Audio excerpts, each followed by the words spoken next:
Joining us now for reaction, Senator Eric Schmitt from the Senate Armed Services Committee. So, Senator, we have this, we had a lot of even Democrats talking about how shocking the report was. I don't want to play the soundbite of Senator Blumenthal because it's too long, but he was really shocked when he was looking at the stuff that now we can see. And most shocking is that 30 minutes before the rally began, there was word of a suspicious guy with a rangefinder.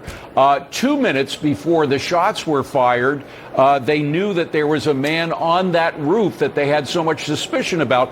Why was Trump allowed to go on stage with all that happening?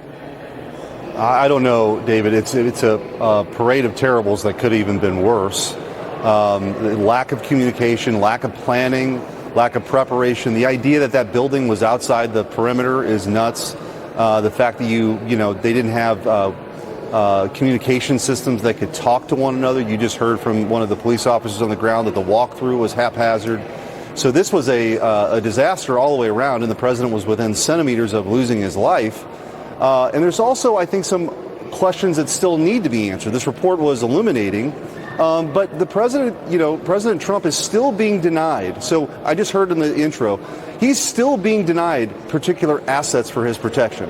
Does he have, the same number of Secret Service agents or the same caliber? Yes, but there's also technology that he is currently being denied. And what do we know? There was a second assassination attempt that, again, it boggles the mind how that perimeter wasn't secured. And we also know that Iran is actively trying to kill President Trump. So whatever their threat matrix is, they need to kind of come correct now, because this can't happen again. No. And sadly, it's happened twice. Well, and of course, there's a lot of talk about what made it happen in the first place, about whether some of the rhetoric used against Donald Trump was part of that.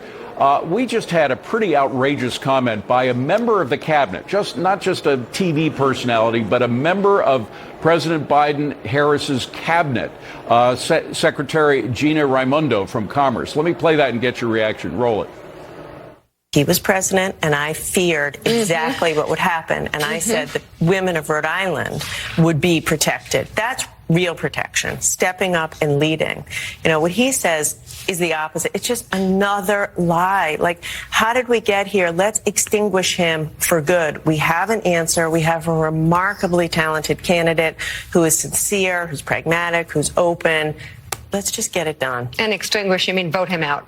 Yes, absolutely. Yeah. Vote him out. Banish him from American politics. Yes, just vote him out so he goes away, because it's just not where America, her new way forward, her vision. Let's turn the page on his chaos and craziness, vindictiveness, wrong-headed economic strategy, hatred towards women, and move forward.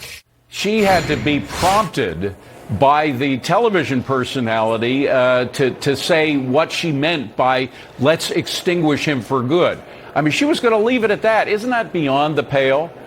It is. And by the way, then she went on with her Trump derangement syndrome to dehumanize the president after she had been corrected about that. But the language they use, David, we talk about threats to democracy. They've, tried to jail their political opponent. They continue to call him a threat to democracy. The second would-be assassin, was using that same language in his letter. So the Democrats, I think, need to pump the brakes on this rhetoric. Senator Eric Schmitt, always a pleasure to see you, sir. Thank you for being here.